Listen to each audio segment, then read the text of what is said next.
Hi everyone and welcome to IS Point. This is Aditi Pandey. So today we read chapter 9. Okay, तो हमने कल chapter 9 start कर लिया था, सौर विकिरण, ऊष्मा संतुलन एवं तापमान। तो आज हम उसके आगे से कंटिन्यू करेंगे, ठीक है। तो कल तक हमने देखी क्या जाना था कि वायुमंडल का तापन एवं शीतलन ये क्या होता है। तो वायुमंडल के गर्म और ठंडा होने के कई सारे तरीके हैं। आप सभी जानते हैं कि वायुमंडल ना तो सिर्फ गर्म ही रहता है ना तो सिर्फ ठंडा ही रहता है, ठीक है। उसके कई सारे तरीके हैं। पहला क्या है, सूर्य की किरणें। सिंपल सी बात है, हमारे लिए जो सूर्य है यानी कि सन है वो फर्स्ट सोर्स ऑफ एनर्जी है, ठीक है, एंड सोर्स ऑफ लाइट भी। सबसे पहले हमें लाइट वहीं से मिलती है ना।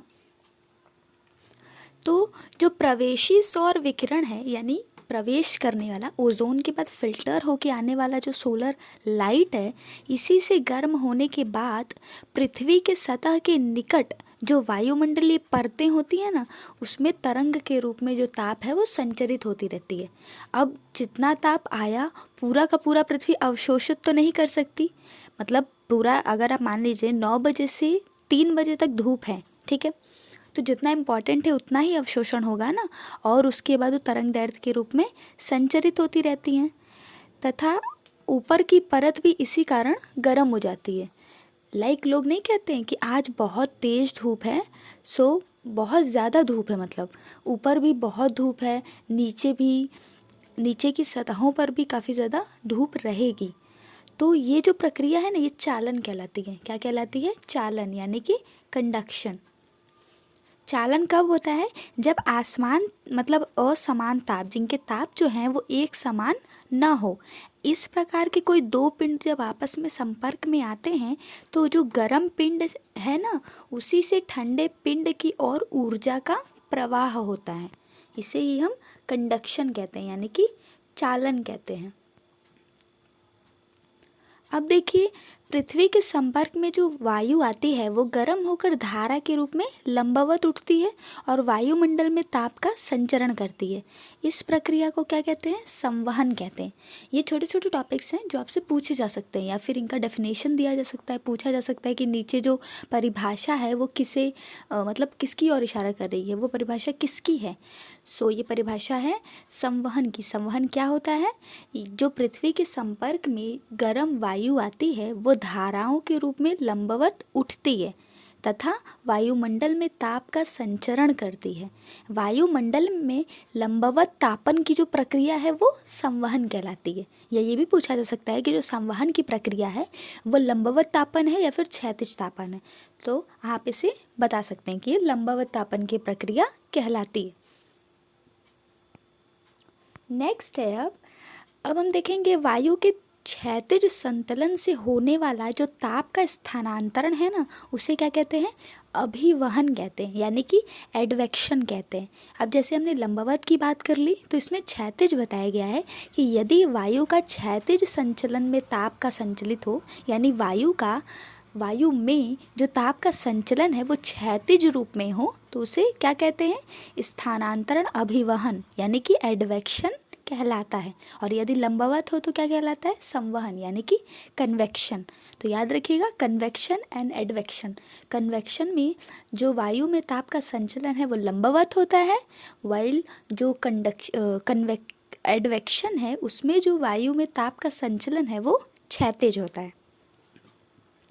लंबवत संचलन की अपेक्षा वायु का जो क्षैतिज संतलन है ना, यानी जो क्षैतिज संचलन है वो सापेक्षिक रूप से अधिक महत्वपूर्ण होता है।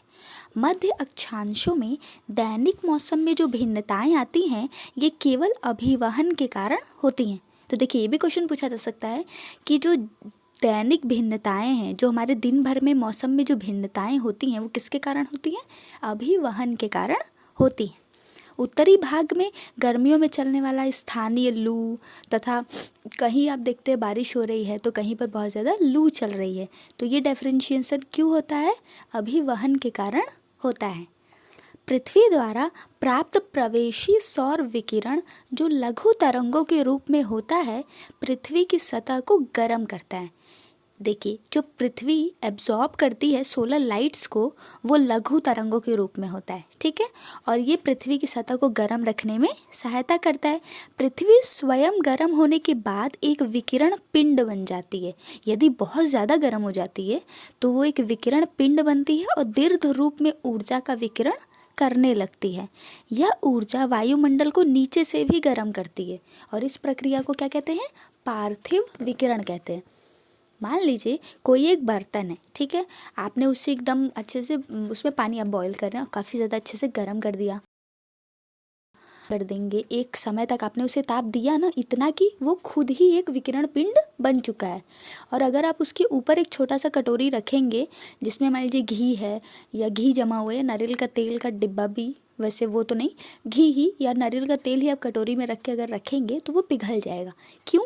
क्योंकि जो ताप है इसका स्थानांतरण वो कर रहा है, नीचे से भी गर्म हो चुका है और वो खुद एक विकिरण पिंड बन चुका है। यही प्रक्रिया क्या कहलाती है? पार्थिव विकिरण कहलाती है। देखिए, ये ग्राफ बनाया गया है इसमें और इसे एक्सप्लेन किया गया है। यहाँ पे देखिए, यहाँ पे बादल है, ठीक है, यहाँ बादल है, यहाँ विकिरण है। कुल सौर ऊर्जा का 100% विकिरण हुआ। ये प्रत्यक्ष यानी नीचे भी लाइट्स आई, ठीक है। उसके बाद ये अंतरिक्ष में भी परिवर्तन होगा। अवशोषित करने के बाद ये ऊर्जा को फिर से विकिरित करेगी, ठीक है। तो यही प्रक्रिया क्या कहलाएगी? पार्थिव विकिरण कहलाती है। नेक्स्ट है पृथ्वी का ऊष्मा बजट। हाँ, तो अब बजट सुन के तो सारे लोगों को एक ही बजट याद आया होगा जो अभी आया है फरवरी में, हमारे देश का बजट। लेकिन नहीं, ये पृथ्वी का ऊष्मा बजट है, ठीक है। तो इसमें हम जानेंगे कि ऊष्मा का जो बजट है वो कितना है। बजट मीन्स, देखिए, किसी भी चीज़ को चलने से अगर उसकी पहले हम प्लानिंग करते हैं कि कितना खर्च हो रहा है। अगर आप कुछ भी, मान लीजिए आप कपड़े लेने जाते हैं तो आप ये डिसाइड करते हैं ना कि 2000 लेके जा रहे हैं तो इतने में हमें कैसे भी करके मैनेज करना है। तो आपका बजट कितना है? 2000 है। अगर 2000 है तो आप 10,000 के सामानों को नहीं देखेंगे, उन्हें खरीदेंगे नहीं, आप उसके नीचे के सामान को ढूंढने का प्रयास करेंगे। तो यही कहलाता है बजट, ओके। तो पृथ्वी का ऊष्मा बजट क्या है? देखिए, पृथ्वी ऊष्मा को न तो संचय करती है न तो उसका कोई ह्रास करती है। यह अपने तापमान को स्थिर रखती है और ऐसा तभी संभव है जब जो सूर्य है वो विकिरण द्वारा सूर्य ताप के रूप में जो ऊष्मा प्राप्त होती है उसे पार्थिव विकिरण द्वारा आंतरिक में संचरित ताप बराबर हो। देखिए, अगर बारिश हो रहा है, ठीक है, मान लीजिए एक ग्लास आपने लिया, ठीक है, और ये ग्लास मान लीजिए पृथ्वी है। यह न तो पानी को एब्जॉर्ब करेगी न तो पानी को एक्स्ट्रा कहीं से ला सकती है कि दे सके, ठीक है। तो कैसे होगा? अगर एक गिलास, मैंने आपको एक गिलास फुल वाटर पानी भर दिया उसमें, तो आप वो पूरा का पूरा गिलास जब फेंक देंगे या दूसरे ग्लास में डालेंगे तो ही उसका तापमान बराबर होगा ना।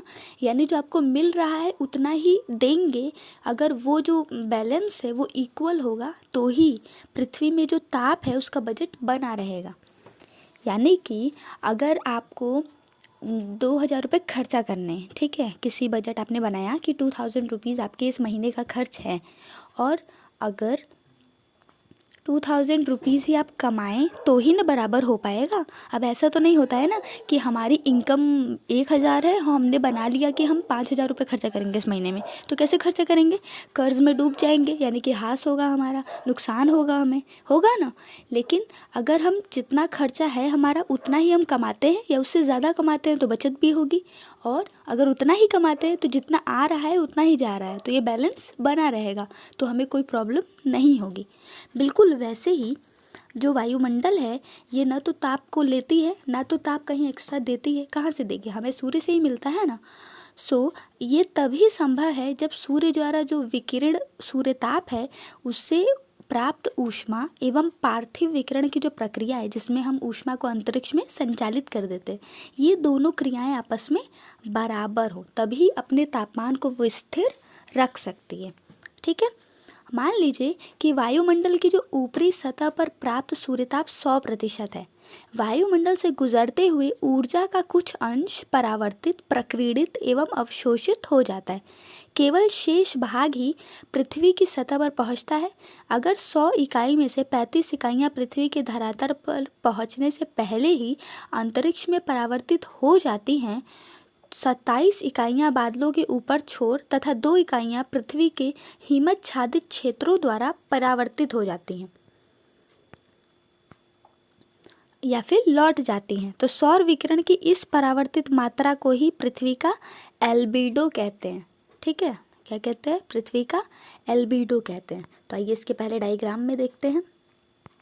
जैसे इसमें बताया है, क्या कहा है इन्होंने कि यदि सूर्यताप हमारा 100% है, ठीक है, यदि वायुमंडल से गुजरते हुए ऊर्जा में जैसे कोई भी लाइट अगर वहाँ से यहाँ तक आ रही है तो आने में उसकी कुछ ऊर्जा खर्च होगी ना। अगर मैंने कहा कि ये 500 रुपये में शॉपिंग करनी है, ठीक है, यहाँ से मान लीजिए आपको दिल्ली जाना है, तो जाने का खर्च लगेगा ना, तो कुछ पैसा उसमें से निकलेगा, तो आप उसको भी हटा के ही अपनी खरीदारी करेंगे, उसको जोड़ तो नहीं सकते क्योंकि एक्स्ट्रा है नहीं। ठीक है, तो इसी तरीके से जब सूर्य की ऊर्जा एक स्थान से दूसरे स्थान पर चल के आती है तो उसमें बहुत सी ऊर्जा अंतरिक्ष में ही परावर्तित हो जाती है। इसे ही हम क्या कहते हैं? एल्बिडो कहते हैं। अब देखेंगे, प्रथम 35 इकाइयों को जोड़कर यदि बाकी 65 इकाइयाँ यानी 65 इकाइयाँ अवशोषित होती है तो 14 वायुमंडल में तथा 51 पृथ्वी के धरातल द्वारा पृथ्वी द्वारा अवशोषित 51 इकाइयाँ पुनः पार्थिव विकिरण के रूप में लौटा दी जाती है। इनमें से 17 तो सीधे अंतरिक्ष में चली जाती है और 34 वायुमंडल द्वारा अवशोषित होती है। 6 स्वयं वायुमंडल द्वारा तथा 9 इकाइयाँ संवहन के जरिए और 19 इकाइयाँ संघनन की गुप्त ऊष्मा के रूप में डिवाइड होती हैं। पृथ्वी द्वारा 48 इकाइयों का अवशोषण होता है, जिसमें से 14 इकाइयाँ सूर्यताप की और 34 इकाइयाँ पार्थिव विकिरण की होती है। वायुमंडल विकिरण द्वारा इनको भी अंतरिक्ष में वापस लौटा देता है। अतः पृथ्वी के धरातल तथा वायुमंडल में अंतरिक्ष में वापस लौटने वाली विकिरण की इकाइयाँ क्रमशः 17, 48 हैं, जिनका योग 65 है। वापस लौटने वाली ये इकाइयाँ उन 65 इकाइयों का संतुलन कर देती हैं जो सूर्य से प्राप्त होती हैं। यही पृथ्वी की ऊष्मा बजट अथवा ऊष्मा संतुलन है। तो पृथ्वी का एक बजट है कि अगर मान लीजिए 100 में से बहुत ही कम 35 या 40 के बराबर जो सूर्य है वो पृथ्वी पे आता है, ठीक है। या फिर ऐसे कीजिए कि अगर आपने कोई एक बर्फ़ लिया और बिल्डिंग के एकदम ऊपर से फेंका, एकदम तेज़ धूप है, तो जब तक नीचे आएगा तो वैसा का वैसा तो रहेगा नहीं, कुछ मात्रा पिघल गई होगा ना ऐसा। तो ये ऐसा ही सूर्य की किरण के साथ भी होता है, कुछ मात्रा अलग अलग स्थानों पे चली जाती हैं, कुछ वायुमंडल में, कुछ अंतरिक्ष में तथा पृथ्वी पे आती है और कुछ अवशोषित हो जाती है और पृथ्वी में गुप्त ऊष्मा के रूप में रह जाती है। यानी कि हमारी पृथ्वी के बीचों बीच, हम कहते हैं ना कि एकदम बीचों बीच का जो पदार्थ है वो तरल है लेकिन वो काफ़ी ज़्यादा गर्म है, कहते हैं, तो वो अवशोषित हो जाती है। तो 35 ये अवशोषित ही रहते हैं और 65 जो बचता है उसे ही लौटा दिया जाता है। तो ये हो गया। अब नेक्स्ट है तापमान। तो तापमान क्या होता है? वायुमंडल एवं भूपृष्ठों के साथ सूर्यताप की अन्योन्य क्रिया द्वारा जनित ऊष्मा तापमान के रूप में मापी जाती है। तो वायुमंडल में भूपृष्ठ के साथ सूर्यताप की जो अन्योन्य क्रिया है उससे जो भी ऊष्मा उत्पन्न होती है, ठीक है, यानी सूर्यताप के आने की प्रक्रिया में जो भी ऊष्मा उत्पन्न होती है उसे हम तापमान के रूप में मापते हैं। लोग कहते हैं ना आज इतना तापमान है, 35 डिग्री सेंटीग्रेड है। जहाँ ऊष्मा किसी पदार्थ कणों के अणुओं की गति को दर्शाती है, वहीं तापमान किसी पदार्थ या स्थान के गर्म या ठंडा होने की डिग्री में माप है। देखिए, अगर हम ऊष्मा की बात करेंगे तो एक कण के रूप में हमें उसे एक्सप्लेन करना होगा, ठीक है, कि ये ऊष्मा है, ऊष्मीय पदार्थ है। लेकिन जब तापमान की बात करते हैं तो उसे हम डिग्री में नापते हैं। तापमान के वितरण को नियंत्रित करने वाले कुछ कारक भी हैं। कौन कौन से कारक हैं जो तापमान के वितरण यानी तापमान कहाँ कहाँ बटा हो उसे नियंत्रित कैसे किया जा सकता है? तो देखिए, ये जो कारक है ना कुछ चीज़ों पे डिपेंड करते हैं। जैसे कि कौन कौन सी चीज़ें हैं? पहला है उस स्थान की अक्षांश रेखा, ठीक है। जैसे कि आप जानते हैं कि पृथ्वी पे हर जगह समान ताप नहीं है, तो कुछ कारक तो होंगे ना जिनके कारण ये स्थिति बनती है कि हर जगह एक समान धूप नहीं होती है। कुछ जगह अभी सुबह है तो कुछ जगह रात होगी। तो इसलिए कुछ कारक हैं जो उसे डिफेंड करते हैं, यानी कुछ कारक हैं जो उसे अफेक्ट करते हैं। तो कौन कौन से कारक हैं ये? पहला है उस स्थान की अक्षांश रेखा, दूसरा है समुद्र तल से उस स्थान की उत्तुंगता, तीसरा है समुद्र से उसकी दूरी, चौथा है वायु संहति का